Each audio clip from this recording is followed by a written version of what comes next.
உபதேசம் பண்ணினாலே அவளுடைய சித்த விருத்திக்கு மாறுதல் இல்லாமல் இருக்கணும். அதுதான் தர்மம்னா கொடுக்கறதுன்னு அர்த்தம் இல்லை. ராமாயணங்கள் பாகவதங்கள் எடுத்து பிரச்சாரம் பண்ணுறா பாருங்க. இப்போ இஷ்டப்படியெல்லாம் பிரச்சாரம் ஆரம்பிச்சாச்சு. பிரச்சாரம் எப்படி பண்ணணும் தெரியுமோ, பெரியவாளாக எந்த கிரமத்தில் கொண்டிருக்காளோ, எந்த மாதிரி பாவத்தை ரட்சித்து கொண்டிருக்காளோ அந்த பாவத்துக்கு விரோதம் இல்லாமல் பிரச்சாரம் பண்ணணும். அதுதான் உண்மையான தர்ம பிரச்சாரம். அந்த மாதிரி ராமாயணம் அமையணுமேனு கவலைப்பட்டாராம் வால்மீகி. ஏன்னா சத்துவகுணம் உள்ளவரோன்னு நாம இருந்தால் அப்படி பண்ணிட்டு இதுதான் சரி அப்படின்னு ஸ்தாபிக்கவே ஆரம்பிச்சிடுவோம். தர்மேன அன்வேடதே கதி. நாரதாச்சாரியால் உபதேசித்தாலே இந்த பாவத்துக்கு விரோதம் இல்லாமல் இருக்கணுமே. கவலைப்பட்டு முறையோடு அழகா ராமாயணம் முழுக்க பண்ணி முடித்தாள். அந்த ராமாயணம் எப்படி அமர்ந்திருக்க தெரியுமான்னார் வால்மீகி. அவரே ஒரு தடவை ராமாயணத்தை திரும்பி பார்த்தார். ராமாயணம் முழுக்க பண்ணி முடிச்சுட்டு ஒரு தடவை ராமாயணத்தை திரும்பி ஒரு தடவை பார்த்தார் அவர். இந்த ராமாயணம் எப்படி அமைந்திருக்கு முழுக்க பண்ணி முடித்ததுக்கப்புறம் ஒரு தடவை பார்க்கறதுன்னு ஒன்று உண்டு. புரிய முடியாது சொல்கிறா இருந்தால் வீடு கட்டணும் இருக்கா பாருங்க. இன்ஜினியரோடு சேர்ந்து அவர் என்ன கல் செங்கல் மண்ணுங்க என்னென்ன உண்டோ எல்லாம் வாங்கி கொடுப்பான். வீடு கட்டி முடித்த உடனே எதிராளத்தில் போய் நின்றுட்டு வீட்டை ஒரு தடவை பார்ப்பான். இவன் தான் இன்ஜினியரோட முன்னாடி பிளான் போட்டு எல்லாம் பண்ணி பார்த்துருக்கான். தனியாக இருந்து பார்க்குற போது தானே என்னுடைய தனித்தன்மை தெரியும். இன்னும் புரிய முடியாது சொல்கிறா இருந்தால் கதை தர போட்டுறான். இந்த கோவிலுக்கு உற்சவ விக்கிரகத்துக்கெல்லாம் குதிரை வாகனம் கருட வாகனம் கட்டுற போது பட்டாச்சாரெலாம் தர போட்டுறா பாருங்க. எதனால தெரியுமா? அப்போ தான் இதெல்லாம் வச்சு கை வச்சேரிக்கை கட்டிலாம் பண்ணுறாளே. வெளியிலேருந்து பார்த்தா அப்புறம் மரியாதை குறைஞ்சி போயிடும். அதனால எல்லாத்தையும் சேர்த்தவா கட்டாளன்னு கட்டி முடிச்சுட்டு இரண்டை வந்து தனியாக இருந்து ஒரு தடவை பார்ப்பறவர். ஓ அப்போ தான் கையை சரி பண்ணணும், இன்னும் அட்ஜஸ்ட் பண்ணணும் தெரியும் அவளுக்கு.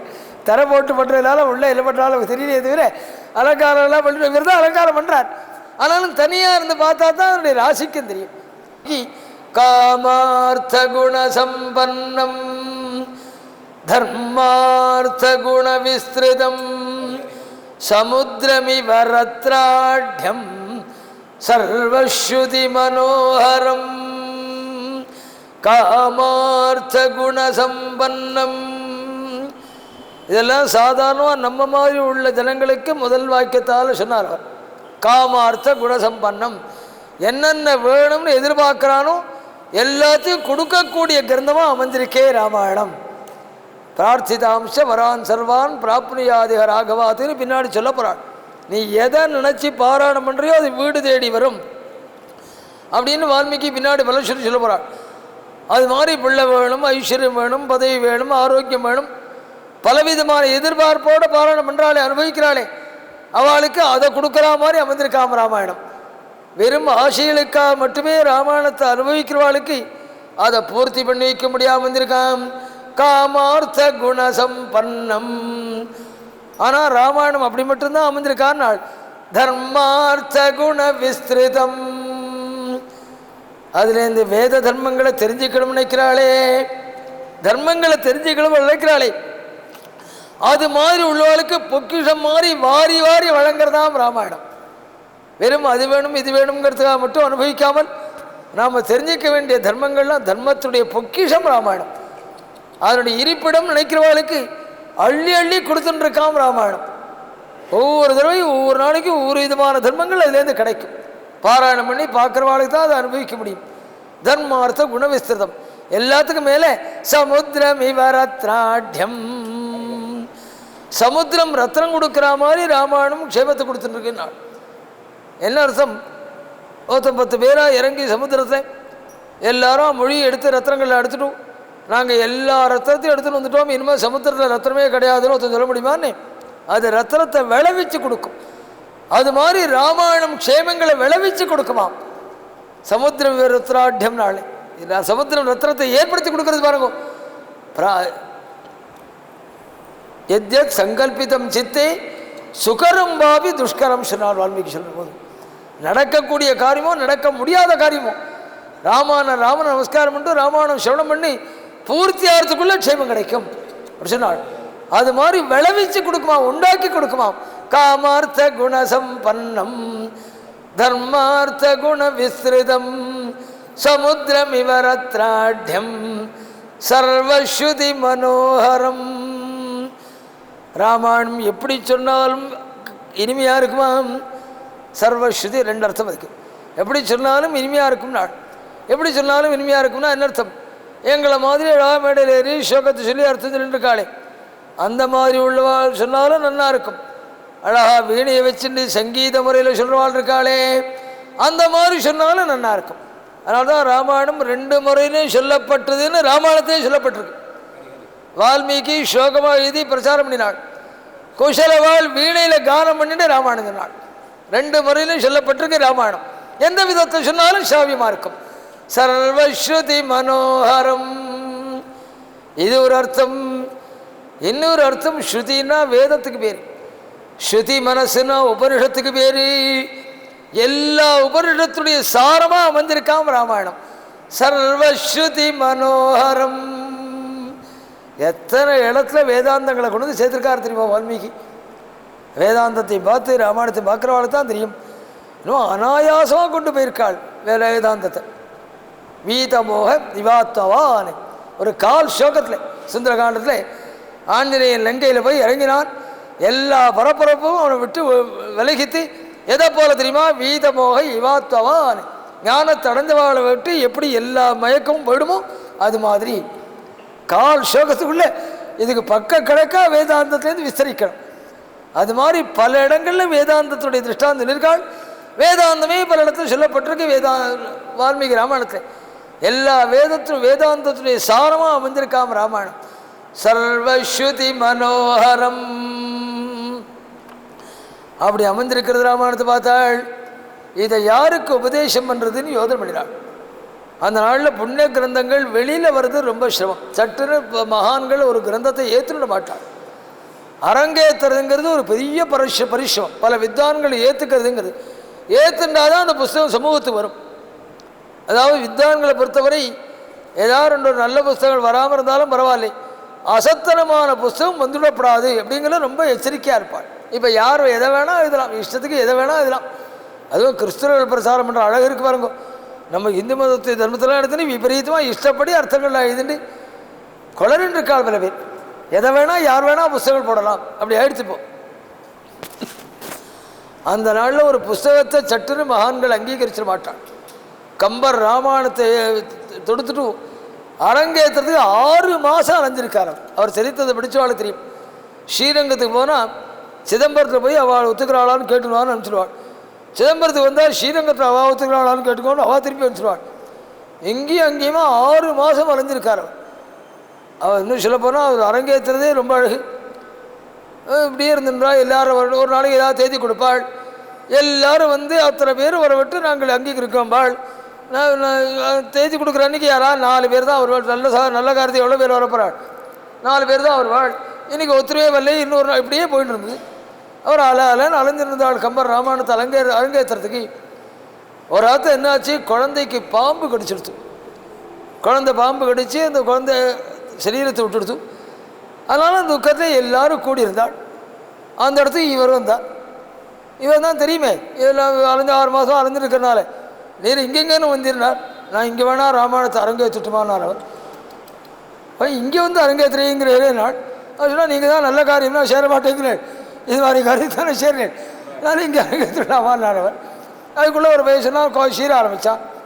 கம்பர் கேட்டால் நான் என்ன பண்ணினா நீங்கள் ராமாயணத்தை ஏற்றுப்பேன் அப்படின்னாள்.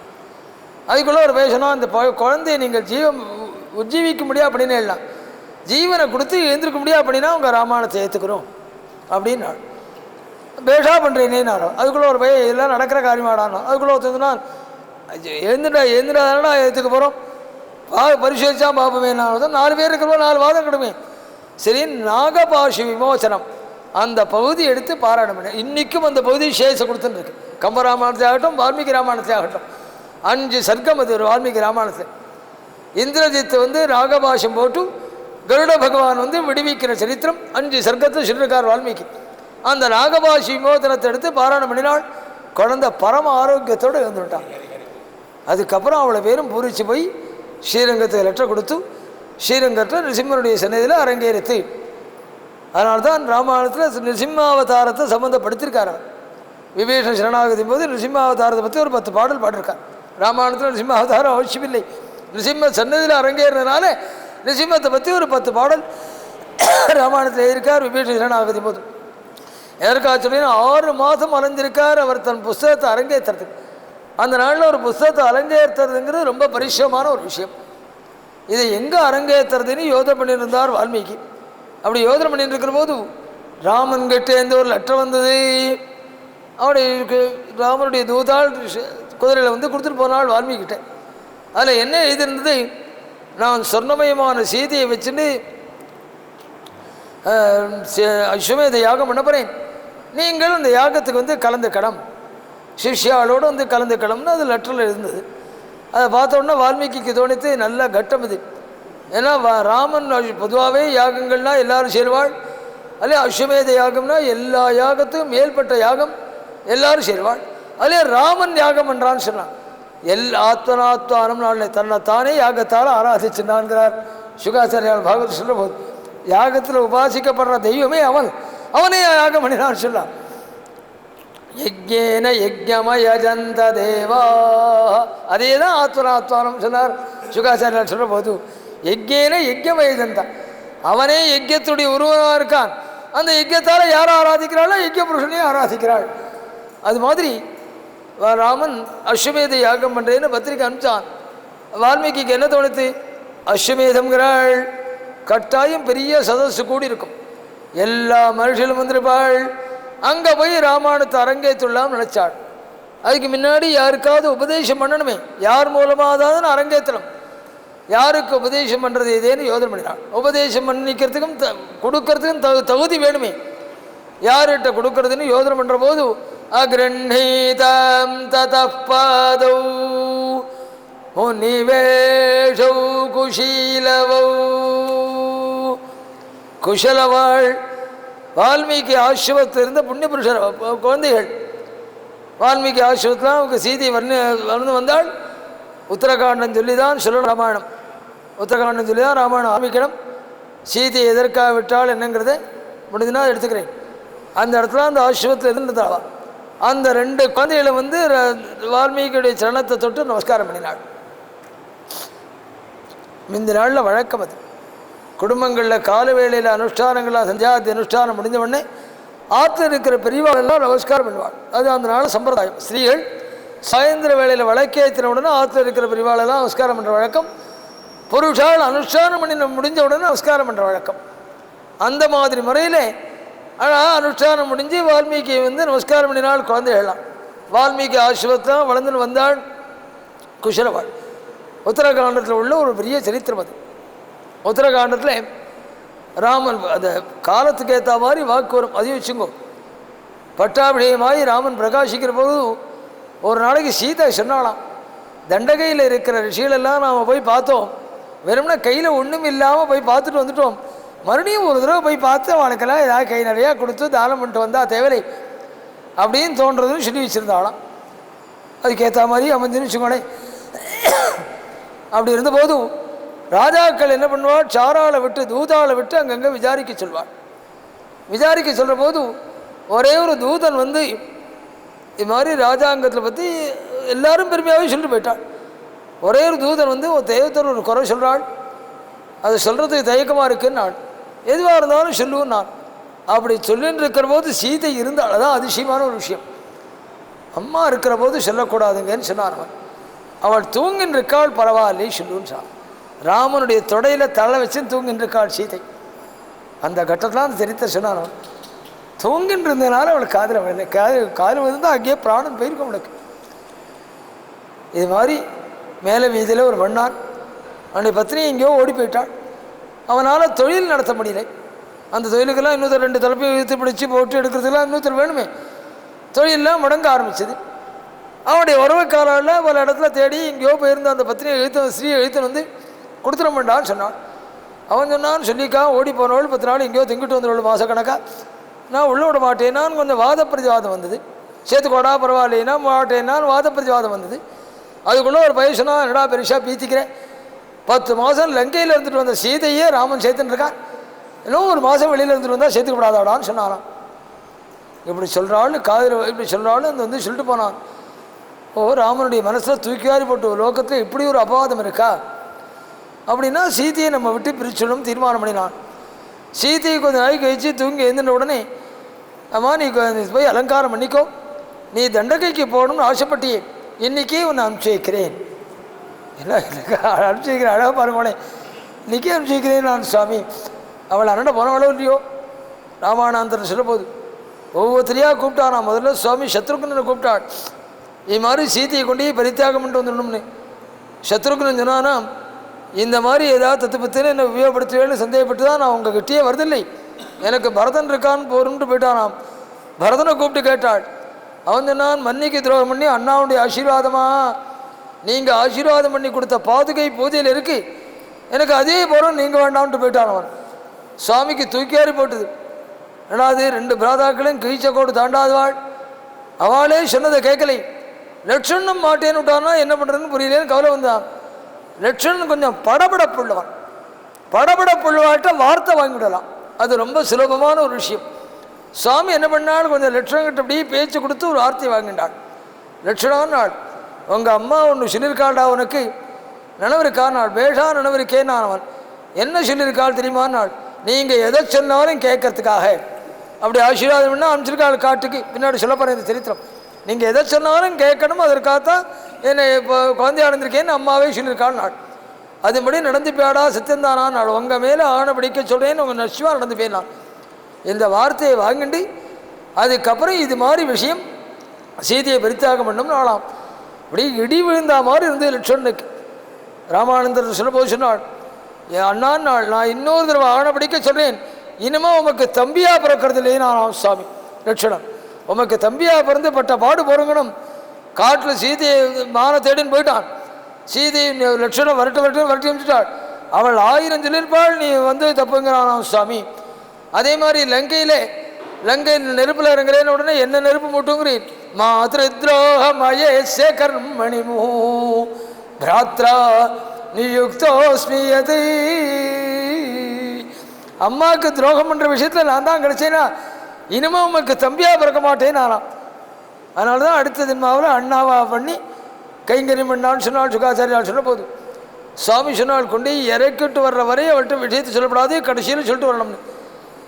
அதே மாதிரி அழகா தண்டகைக்கு அழைச்சின்னு போய் அம்மா இறங்குங்கோன்னு சொன்னான். தமசா நதி கரையெல்லாம் வால்மீகி ஆசிரமம் தமசா நதி கரை, அந்த தமசா நதி கரையெல்லாம் இறக்கி விட்டான் அவன். அம்மா நீங்கள் இறங்குங்கோன்னு நான். அந்த வார்த்தையை கேட்ட உடனே சீதைக்கு தூக்கியாரி போட்டுது. எல்லாத்துக்குமே விதிமுறைகள் உண்டு நம்ம தேசத்தில். ஸ்திரீகளை வெளியில் அழைச்சின்னு போகிறதா இருந்தால் அதுக்கும் சில கிரமங்கள் சொல்லியிருக்கார்கள் விஷயம். வாகனத்தில் ஏறுற போது ஸ்திரீகளோடு போகிறதா இருந்தால் அவளை முதல்ல ஏற்றிட்டு அதுக்கப்புறம் நாம் ஏறணும். இறங்குற போது நாம் முதல்ல இறங்கிட்டு ஸ்திரீகளை இறங்க சொல்லணும். இதெல்லாம் ஸ்திரீகளை அழைச்சின்னு போகிற போது எப்படி அழைச்சின்னு போகணும்னு சொல்லப்பட்ட கிரமங்கள் இது. இன்னும் சொல்ல போனால் அங்கே லட்சணம் தான் தேரையே ஓட்டின்னு வந்திருக்கான், டிரைவராக வந்திருக்கான். டிரைவராக உள்ளவன் என்ன பண்ணும், காரை ஓட்டின்னு வருவான். கீழே இறங்கி முதலாளிய கதவை திறந்தால் முதலாளி இறங்குவார். டிரைவர் சீட்டில் உட்காந்து நீரே இறங்கும் அப்படின்னாருனா அவன் ஏதோ மூடு சரியாலே ஏதோ குடிச்சிட்டு வந்திருக்கான்னு அர்த்தம். சரியான மூடில் இருக்கிறாள் முறையோடு தான் நடந்துக்கணும். லட்சுமணன் இறங்கி தானே சீதை இறங்க சொல்லணும். சீதை இறங்குன்னு சொன்ன உடனே தூக்கியாரி போட்டு சீதைக்கு, ஏடா லட்சணா என்னோ சொல்கிறேன்னு நான், அம்மா அம்மா இது மாதிரி விஷயமா உங்களை தமசா நதி கரையில் விட்டுட்டு வர சொல்லி அண்ணா சொல்லியிருக்கான்.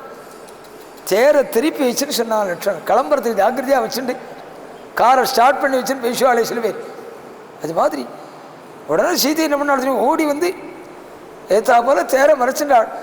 லட்சணான் நாள் பயந்துடாதேடா, பலாத்காரமாக தேரில் வந்து உட்காந்துருவேனோ அப்படின்னு பயந்துட்டானே தேரை கிளப்புறதுக்கு முயற்சி பண்ணுறாய். நான் பலாத்காரமாக தேரில் உட்காந்து வந்துட மாட்டேன். ஏன் தெரியுமா, உங்கள் அண்ணாவே என்னை விட்டுட்டு வான்னு சொன்னதுக்கப்புறம் நான் பலாத்காரமாக வரமாட்டேன். இல்லை தரித்திர ஜீவன் பூனைக்குட்டியாக இருந்தேன்னு வச்சுக்கோ, நம்ம மாட்டில் தொந்தரவு பண்ணுறதுன்னு பைக்குள்ளே போட்டு 2 தெரு 2 கொண்டு விட்டு வருவோம். விட்டுட்டு வீட்டுக்குள்ளே வரத்துக்குள்ளே பார்த்தா கூடத்தில் உட்காந்துருக்கும். தரித்திர ஜீவனாக இருந்தால் உட்காருக்கும். புத்திபூர்வம் உள்ள நான் வரமாட்டேன். அதனால் அவசரப்படாதே.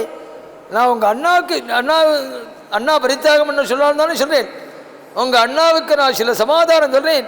நான் சொன்னதான் உங்கள் அண்ணாட்ட போய் சொல்லணும். நாள் என்ன சொல்லணும் தெரியுமான்னு நாள், வாச்சஸ்துவயா மத்வதனாச்ச ராஜா வன்னௌ விசுத்தாமபியச்சமக்ஷம். வாச்சஸ்துவயா மத்வதனாச்ச ராஜா நாள், ராமன ராஜான்னே சொல்ற வழக்கம் இல்லை சீதை. ஆரியபுத்திரன், நாதன், புண்ணிய புருஷன் அப்படிதான் சொல்ற வழக்கம். அன்னைக்கு அது மாதிரி சொல்லாமல் அந்த ராஜா கிட்ட போய் சொல்லுவோம். என்ன சொல்லணும் தெரியுமா? வாச்சஸ்தயா மத்வசனாச்ச ராஜா வன்னௌ விசுத்தாமபியத் சமக்ஷம். வக்கீலெல்லாம் யோதனை பண்ண வேண்டிய ஒரு பாயிண்ட்டை சொன்னாள்.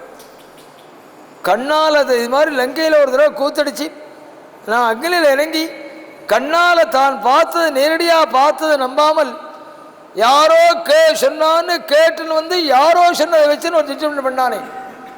இன்றைக்கும் வக்கீலில் கேளுங்க, கண்ணால் பார்த்த சாட்சி ஒன்று இருந்துருச்சுன்னா காதால் கேட்ட சாட்சி எவ்வளோ இருந்தாலும் பிரயோஜனம் இல்லை. தானே கண்ணால் பார்த்ததை நம்பாமல் யாரோ சொன்னதை வச்சுட்டு யாரோ சொன்னதை கேட்டு ஜட்ஜ்மெண்ட் பண்ணானே, அந்த ஜட்ஜிகிட்ட போய் நீ ஒன்று சொல்லணும்.